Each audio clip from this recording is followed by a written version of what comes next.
Encore un réveil sans vent.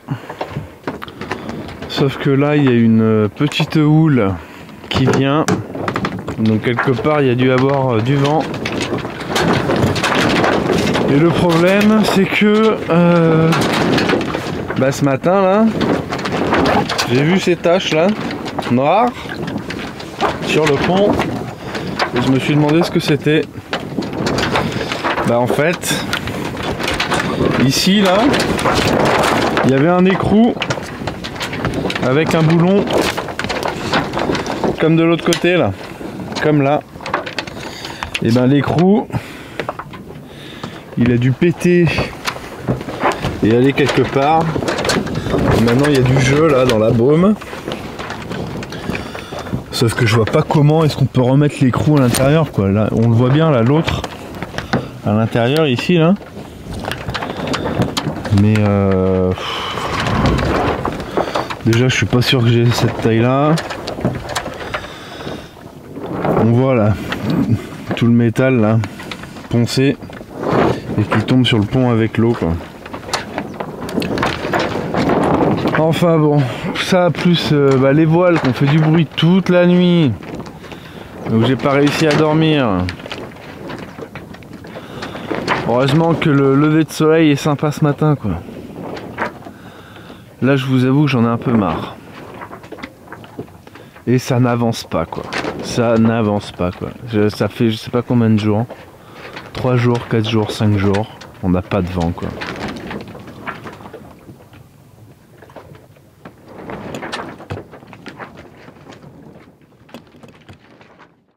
On voit un petit aileron là-bas. Je pense que c'est un petit cachalot.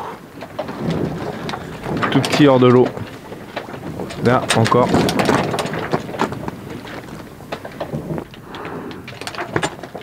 On entend son souffle mais je sais pas si on va l'entendre par la caméra. Il a replongé. J'avais mis un waypoint ici. Ah voilà, encore une alarme. Donc là c'est l'alarme low batterie. Donc ça j'en ai marre aussi des batteries. En gros les panneaux solaires là il y a vraiment un problème, ça charge plus. La journée je laisse que les trois là, navigation, pilote, d'hiver. Donc c'est à dire je mets même pas le frigo, je mets rien quoi. Et ça recharge même pas les batteries quoi. C'est à dire que il y a même des moments où même les panneaux solaires étalent pas la consommation quoi. Donc le problème de ça, c'est que je suis obligé de démarrer le moteur du coup pour recharger les batteries, parce que sur le moteur, comme sur les voitures, il y a un alternateur qui recharge les batteries. Sauf que ici là, cette jauge là, donc la jauge du milieu, avec l'aiguille qui tend vers le quart, et la petite pompe à essence, ça veut dire que j'ai plus beaucoup d'essence, enfin de gasoil. Sauf qu'il me faut du gasoil pour faire la manœuvre de port et tout quand même quoi. Et puis pour en cas d'urgence si besoin quoi. Mais là voilà, la batterie sonne. Donc je vais être obligé de démarrer le moteur. Donc il faut vraiment que il y ait du vent et qu'on arrive quoi, parce que dans 3 jours j'aurai plus de gasoil quoi.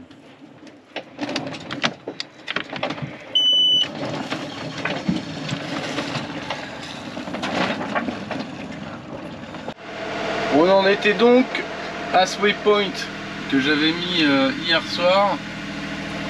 Là on peut voir 13 000. Donc on a fait 13 000 pendant la nuit.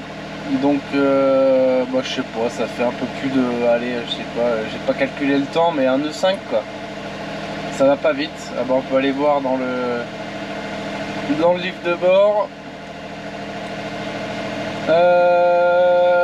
Un nœud 9, 2 nœuds 7, un nœud 7, un nœud, 2 nœuds 8, 2 nœuds 4, 4 nœuds à un moment donné. Ah non, ça c'est la distance, je suis bête. La vitesse elle est là.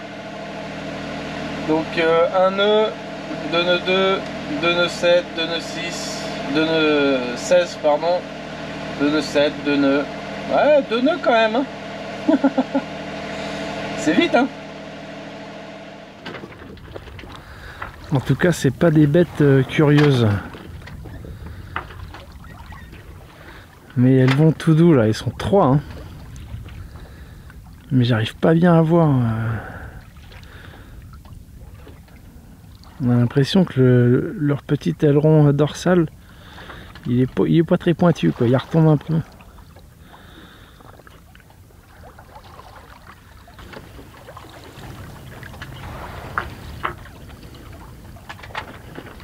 C'est dommage quoi, elles viennent pas du tout vers moi quoi. Et moi je vais à 2 nœuds quoi.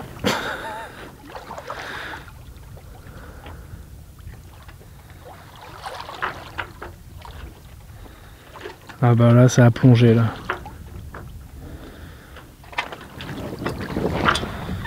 Ah non, ça revient. Et avec le bordel que je fais aussi, elles vont jamais venir quoi.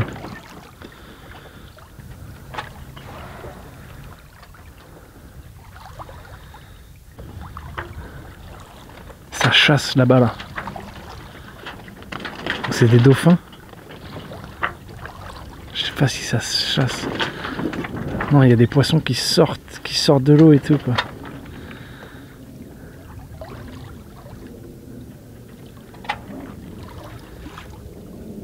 Ouais, je sais pas ce que c'est, mais il y a un truc là. Je vais me retrouver au milieu d'un fight. Ah non, c'est des dauphins. C'est des dauphins qui sont attaqués, je crois. Et là, les baleines, elles sont...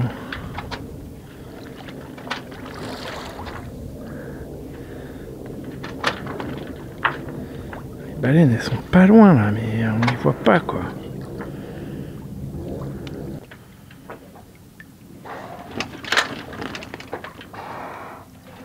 Il y en a 4, en fait.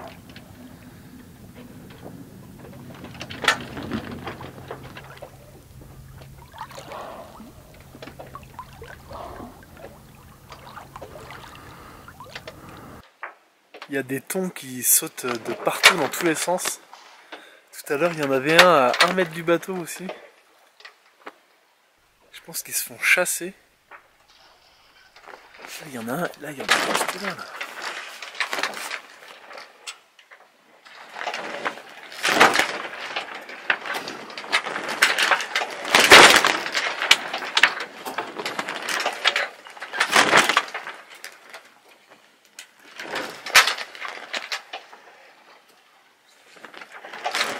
Je pense qu'il y a chasse dessous quoi.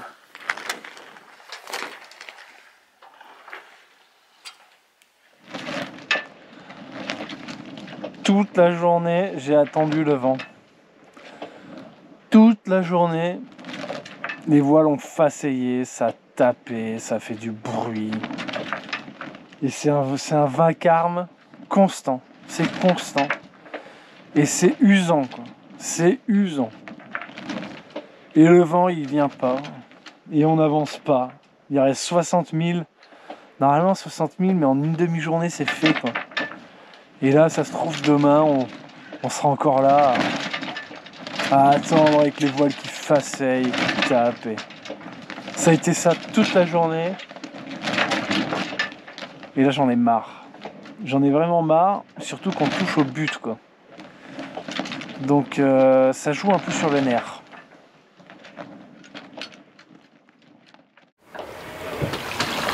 Pour cette dernière nuit, je suis assez sur le qui-vive parce que par là-bas, là, dans le noir, de temps en temps, il y a des gros éclairs et le vent a un peu forci. Bon, il n'y a que 10 nœuds, hein, mais c'est 2 fois plus que ce qu'il y a eu toute cette journée. Et le problème, c'est que j'ai la baume qui est attachée là-bas. Et le génois qui est toujours tangonné. Et en fait j'ai un peu peur que si ça forcit d'un coup, que le vent change de direction, de me retrouver dans une situation inconfortable.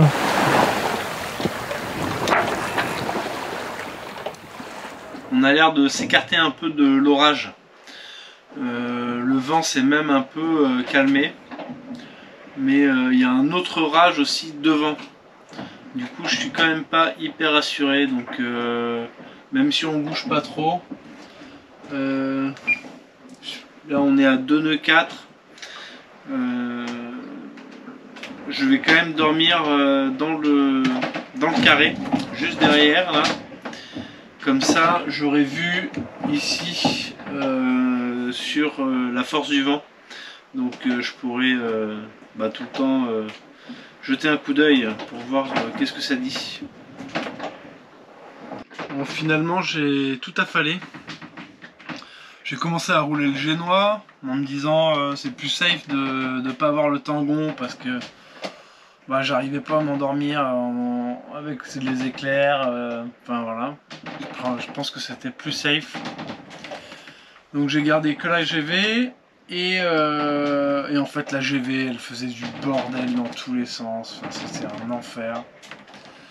Donc j'ai affalé la GV, j'ai voulu remettre un peu le génois pour voir. Et puis il y avait 2 nœuds de vent, là il y a 3 nœuds 7, 3 nœuds 5, 3 nœuds 2, 2 nœuds 9. Parce que dès qu'on roule en fait, la petite roue qui est en tête de mât, l'anémomètre, elle tourne plus vite. Mais voilà, là il y a 2 nœuds 4. Je sais pas si je me suis bien fait comprendre, mais en tête de mât il y a une anémomètre, quoi. C'est genre des balles de golf coupées en deux, dans lequel le vent s'engouffre et ça tourne. Et ça me donne la vitesse, quoi. Forcément, si le bateau est stable comme ça, elle va avoir que le vent. Mais si le bateau commence à faire comme ça, et ça va créer un faux vent, quoi. Donc c'est pour ça qu'il y a, dès que ça commence à rouler, ça commence à monter un peu plus en nœud. Mais en fait, il y a 2 nœuds de vent. Donc le génois se gonflait pas. Donc j'ai tout roulé. Et même comme ça, même tout roulé, on avance à 1 nœud 2. Donc dans la bonne direction. Donc je suis pas à 2 nœuds près. Voilà, ça faisait 7.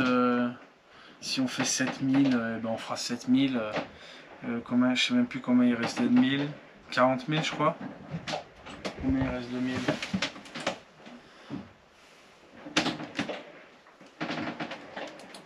Il reste 36 000. 37. Donc si on fait 7000 demain matin il restera 30 000. Hein, c'est très bien comme ça. Mais au moins je dormirai safe.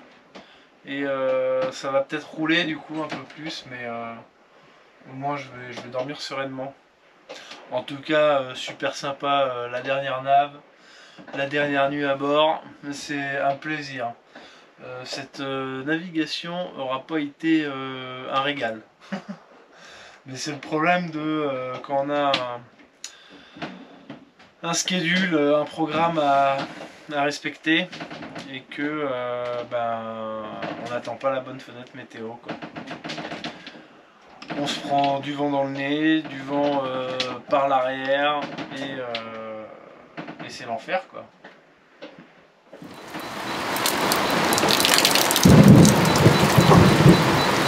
Bon j'ai bien fait de tout affaler, mis dans l'orage. Il y a des éclairs partout. Il pleut. Si quelqu'un veut bien aller acquitter l'alarme du pilote, je veux bien qu'il se dévoue parce que moi perso là j'ai pas trop envie de sortir pour l'instant. Il n'y a pas trop de vent hein, mais ça tourne dans tous les sens. Voilà, super.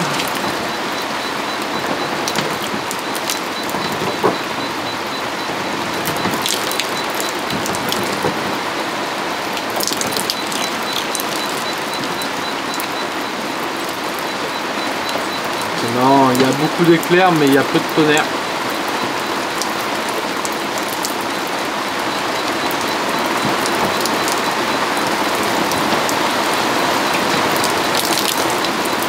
Au moins ça va bien dessaler le bateau parce que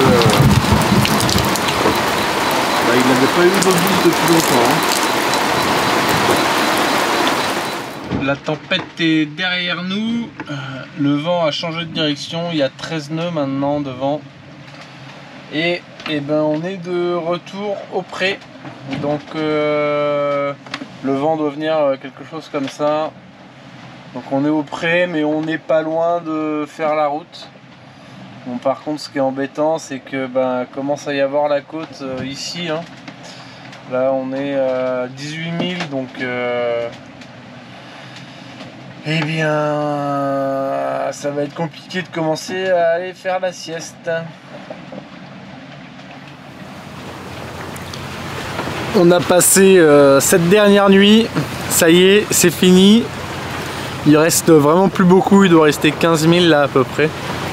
Je suis assez content, là les conditions sont pas trop mal, ça avance bien. Il y a le soleil qui est en train de se lever et je fais un peu des zigzags dans les pêcheurs.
Nœuds pour 11 nœuds de vent, c'est pas mal du tout, ça file bien.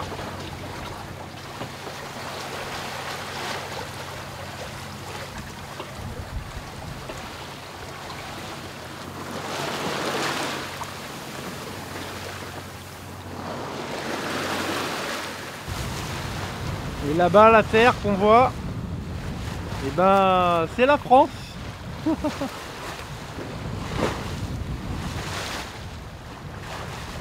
Bon, on ne verra pas à la caméra, mais il y a un autre voilier aussi au moteur, un 12 mètres aussi. On vient de passer tous les pêcheurs là. FV c'est Fishing Vessel. Et ça là, Blue Lagoon, c'est l'autre voilier dont je viens de parler, qui fait 12 mètres. Et voilà. Et qu'à la flemme de mettre les voiles, ce que je peux comprendre parce que c'est encore du près quoi. Mais est-ce que le mec il s'est tapé 5 jours de pas de vent à 2 nœuds? Je sais pas. La montagne sur l'horizon là-bas, là c'est 7. Et nous on va derrière la côte là. Au bout de la pointe, c'est le phare de... le sémaphore de l'Espiguette, et nous on va derrière. Et la montagne aussi là qui monte et qui redescend abruptement, c'est le Pic Saint-Loup. Ça là, c'est la Camargue. Il n'y a pas d'habitation, il n'y a rien, c'est la nature.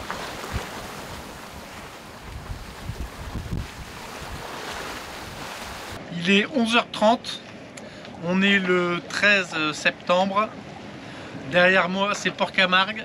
Je suis donc arrivé après un peu moins de 15 jours de mer. Par contre, il n'y a pas de place pour l'instant à quai pour moi.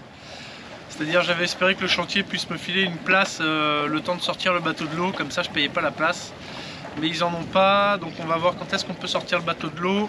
Là pour l'instant je vais me mettre au mouillage et on verra après, j'irai peut-être faire le plein et puis je resterai à la station essence pendant la nuit. Mais il reste encore pas mal de choses à faire parce qu'une fois que le bateau sera sorti de l'eau, il y aura toute la partie chantier, donc certains travaux que je vais faire, d'autres que je vais faire. Donc sauf que je suis un peu pressé niveau timing parce que là on est mercredi. Lundi, il faut que je parte dans les Alpes au chalet. J'ai des rendez-vous là-bas, donc ça fait jeudi, vendredi, samedi, dimanche, 4 jours. Ça fait un peu tendu pour tout organiser, donc on verra. Je suis au mouillage, j'ai le moteur qui tourne, mais j'ai encore un problème. C'est que mon gain d'eau fonctionne plus. Donc en gros, quand j'appuie là, il n'y a rien qui se passe. Donc j'ai mouillé en manuel. L'encre a à peine croché en plus. Enfin c'est la mouise quoi, ça m'énerve. Je comprends pas ce qui se passe, je sais pas. Il va falloir que je regarde les connexions électriques, sauf que mon multimètre il marche plus. C'est sans fin quoi. C'est sans fin. C'est vraiment épuisant quoi.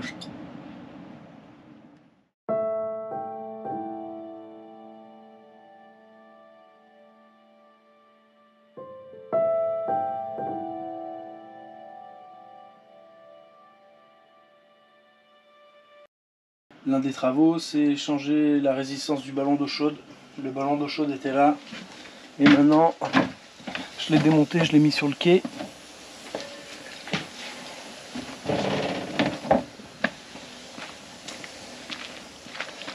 La résistance, elle va là-dedans. Ça, c'est l'ancienne. Et ça, c'est la nouvelle. Et la nouvelle, on voit ici, là, l'anode qui ici était là. Et a complètement disparu. Et voilà, le chauffe-eau est de nouveau en place. Et maintenant, ici, on a de l'eau chaude. Bon alors j'ai un plan. Blue Lagoon, le voilier là, il est à 4 nœuds 80. Moi, je suis à 6 nœuds 3. Donc mon plan, c'est par ici là. Je vais virer de bord et mon but, ça va être de le doubler.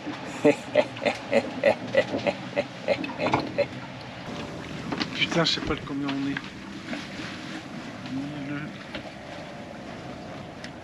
Le 13.